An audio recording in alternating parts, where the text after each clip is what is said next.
we open this week's Velocity show. It's a nice little contest with Velveteen Dream and No Way Jose. It's a 7-minute matchup and it ends with a power line. What's the power line? I have no bloody idea. Does he have a name for a finisher? Does he have a finisher name? Isn't it the Dream Experience? The Dream Experience. That's a good one. Something, I'd have thought like Dream Over would be a good one. No, that is one. That's is it? That's one, and then it's something about like the Dream Experience or something. But I can't remember what that's actually called. Because Dream Over is one of his catchphrases as well, isn't it? Yeah, Dream Over's that thing he does. Do you know where he does the run and like spins with them on his shoulders? Oh, that's cool. I like that move. He's really good, isn't he? Better than E+.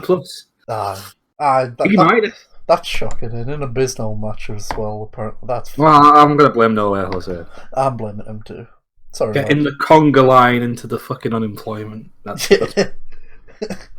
He got released for a reason. Nah, he's a good kid.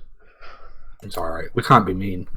And in the next segment, after that abysmal match, Rush on the ramp points a blade at Dream, pre-shading last week of him pointing a blade at Cedric, and once Lio Rush has pointed to the blade to Velveteen Dream in the ring, you just see the camera cut to Cedric Alexander walk along with his blade, and he points the blade at Velveteen Dream as well. Cedric made his decision. So Cedric has joined Lio Rush's Blackheart faction. Oh, wow. And damn, it seems like they want Velveteen Dream as the third man.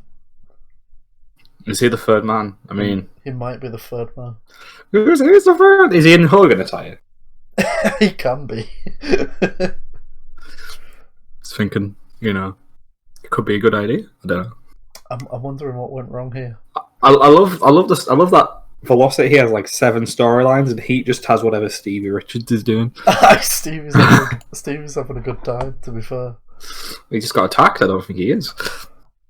So this is going to be horrible. Yeah, that's why I'm holding off on some of my turns.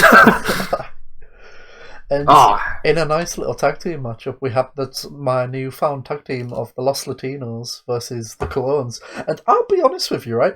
I thought this was just a little story, like a kayfabe story for on TV, but no, it's actual shoot.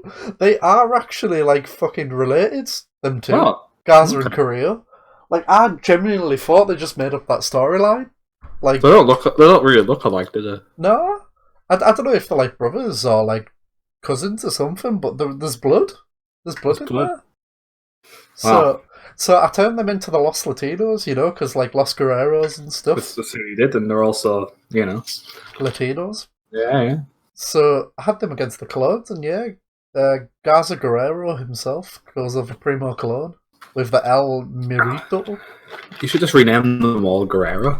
Maybe you should. No, I don't know. Should just call Garza Eddie. Eddie Garza. Yeah, I did. Yeah. Martino. So that was just a nice little thing, and apparently we've got 2 storylines of that one. We've got the light heavyweight open and the tag team shit, which both lost heat. So that's that's fucking wonderful. Solid D rating now. Yeah. And Primo's improving his Rumble, so he's laughing now, eh? He might win that WrestleMania Battle Royal. I wouldn't get your hopes up there. I think we all know that's going to Raw. And in a freestyle segment, we get Dario Cueto in his office, and he makes a steel cage match for tonight's main event on Velocity. That's right, you get a steel cage match in the main event on Velocity. Is this the first ever? Historic? I think it is. Record breaking. I think it is the first ever steel cage match on Velocity.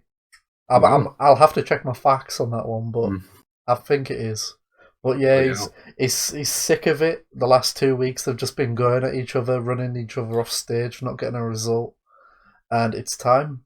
The only way to settle this before Mania is inside a steel cage, because to be 100% honest, I don't think I'm taking this one to WrestleMania, so we're going to settle this tonight. You got to let the pensioners fight at Mania, all right? The young Yeah. up and coming talent, they can't fight at WrestleMania. They have to settle on velocity. Yeah, man. So this is like the big. This is Velocity Mania, possibly. Oh, okay. So that's been made for tonight, and hopefully we'll get an end to this story. Hopefully. And then, in a segment that follows last week from when Natalia called Rhea Ripley after the match and asked her if she would like to have a nice little contest this week. We had that contest this week, and Rhea Ripley went over Natalia in she's on a roll. 9 minutes in an terrible match, apparently. Again, We'll blame Natalia. It's all right. yeah, and she won with the soul food, apparently. Like, I thought that She's a big fan of Whole Foods, I guess. Yeah, that's what I was thinking along with that one. I was like, soul food, really? But whatever. Like, She needs to be in a safe space. that's it. I'm really concerned with this show. I don't know if it's just the Australian audience. It's like, the Australian audience.